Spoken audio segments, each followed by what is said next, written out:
51 নম্বর কোশ্চেনের দিকে খেয়াল করো। কোনো নিবেশনের গড়ের সাপেক্ষে একমো 3টি পরিঘাত দেয়া রয়েছে 0, 4, 0, 64। নিবেশনটির পরিমিত ব্যবধান কত? আমরা জানি যে দ্বিতীয় কেন্দ্রীয় পরিঘাত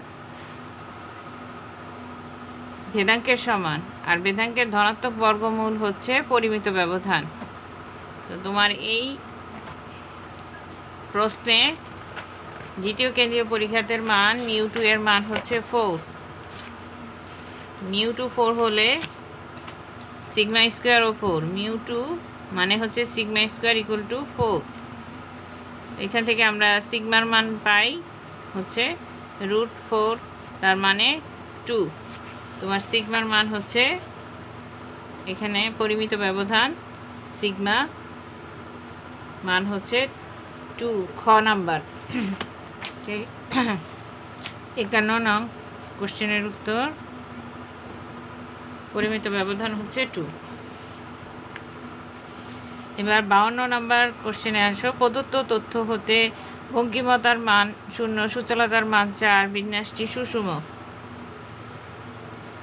এক্ষেত্রে আমরা কি করতে পারি, আমাদের বঙ্কিমতার মান 0 কি না সেটা আমরা বের করব, আর বিন্যাসটা সুচলতার মান বের করব। বঙ্কিমতার মান 0 হলে বিন্যাসটা সুষম হয় আমরা জানি। এখানে দেখো আমাদের তৃতীয় কেন্দ্রীয় পরিঘাতের মান হচ্ছে 0, তার মানে μ3 মান 0। μ3 মান 0 হলে অলওয়েজ β1 এর মান বঙ্কিমতার মান আমরা কিন্তু 0 পাব। μ3 মান 0 হলে আমরা কিন্তু এই নিচের অংশটা দিয়ে ভাগ দিলে এটার মান কিন্তু 0ই পাচ্ছি, তার মানে β1 এর মান 0। μ3 মান 0 হলে β1 এর মান 0, বঙ্কিমতা 0, বিন্যাসটি সুষম। কিন্তু এখানে সুচালতার মান কত? সুচালতার মান আমরা নির্ণয় করতে হলে আমাকে লাগবে μ4 আর μ2। এখানে সুচালতা β2 হচ্ছে তোমার μ4/μ2 স্কোয়ার। এখানে μ4 এর মান 64 আর μ2 এর মান হচ্ছে তোমার 4। 4কে হোল স্কোয়ার করলে আমরা 64/16 আমরা মান পাচ্ছি। 64কে 16 দিয়ে ভাগ করলে আমরা মান পাই হচ্ছে এখানে 4। তাহলে তোমার সুচালতার মানটা আমরা কি দেখতে পাচ্ছি? 4। এই অঙ্কে তোমার সুচালতার মানটা কিন্তু 4ই দেওয়া। আমি আবারও দেখাচ্ছি, এখানে দেখো আমরা সুচালতার মান বের করেছি 4। তো এটা হচ্ছে তোমার 52 নম্বরের সলিউশন। আমাদের বঙ্কিমতা 0 বের হয়ে আসছে আর সুচালতার মান 4 বের হয়ে আসছে। সেই অনুসারে তোমার উত্তর কিন্তু 1, 2, 3 তিনটাই মানে ঘ। 52 নম্বরের অ্যান্সারের উত্তর হচ্ছে ঘ। তারপরে আসো, কোনো নিবেশনের মানসমূহ যথাক্রমে এখানে মানগুলো দেয়া আছে, এই মানগুলো থেকে তোমাকে নিবেশনটির প্রথম চতুর্থক বের করতে বলেছে। তো আমরা নিবেশনটির মধ্যে যে মানগুলো দেওয়া, তোমার 53 নম্বরের অ্যান্সার প্রথম চতুর্থক কত, এটা বের করতে হলে আমাকে প্রথমে তথ্য সারির মানগুলোকে সাজিয়ে নিতে হবে। তথ্য সারিতে যে মানগুলো আছে সেটা আমি ছোট থেকে বড়তে সাজিয়ে নিচ্ছি।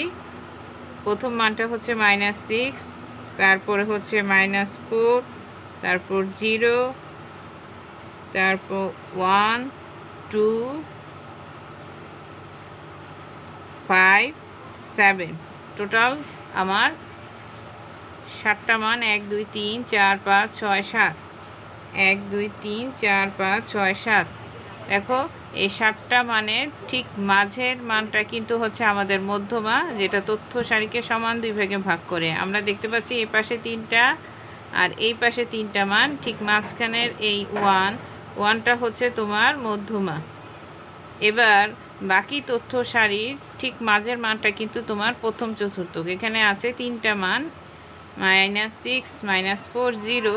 ঠিক এর মাঝের মানটা কিন্তু হচ্ছে তোমার প্রথম চতুর্থক, তার মানে প্রথম চতুর্থকের মান হচ্ছে -4। আর এ পাশ দিয়ে আমরা এই তথ্য সারির 3টা মানের ঠিক মাঝের মানটা হচ্ছে তোমার তৃতীয় চতুর্থক। মধ্যমা যে তথ্য সারিটা সমান 2 ভাগে ভাগ করলো তথ্য সারিকে, সেটা হবে মধ্যমা। এবার বাকি তথ্য সারির মানকে সমান 2 ভাগে ভাগ করে যে মানটি, সেটাকে বলা হয় প্রথম চতুর্থক। এই পাশেও বাকি 3টে তথ্য মান ছিল, এই তথ্য মানের ঠিক মাঝের মানটা হচ্ছে তোমার তৃতীয় চতুর্থক।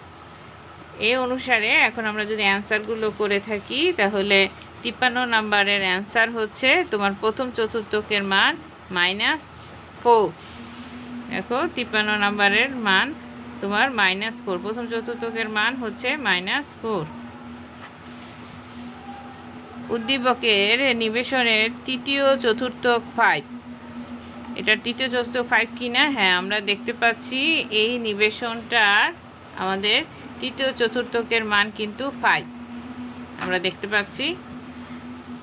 নিবেশনের মিড হেঞ্জ হচ্ছে 0.5। মিড হেঞ্জ আর মিড রেঞ্জটা বের করতে বলেছে, এটা ঠিক আছে কিনা দেখো। এখানে আমরা মিড হেঞ্জ আর মিড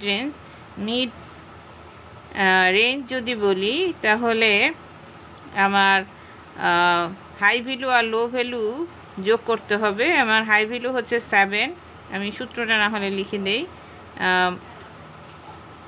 তোমার হাই ভ্যালু প্লাস লো ভ্যালুর গড়। তো তোমার এখানে হাই ভ্যালু হচ্ছে 7 আর লো ভ্যালু হচ্ছে -6 /2। তুমি কিন্তু উপরে পাচ্ছ হচ্ছে 1/2 মানে 0.5, কথাটা ঠিক আছে। তোমার মিড রেঞ্জ হচ্ছে 0.5। এবার মিড হেঞ্জ যদি আমরা বের করি, মিড হেঞ্জ হচ্ছে Q3 + Q1 /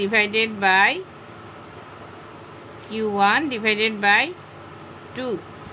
তো আমার এখানে Q3 হচ্ছে 5 প্লাস Q1 হচ্ছে -4 / Q3 + Q1। তো এখানে আমরা কি পাচ্ছি, এটাও যদি যোগ করি, এখানেও কিন্তু আমি হাফ পাচ্ছি, তার মানে 0.5।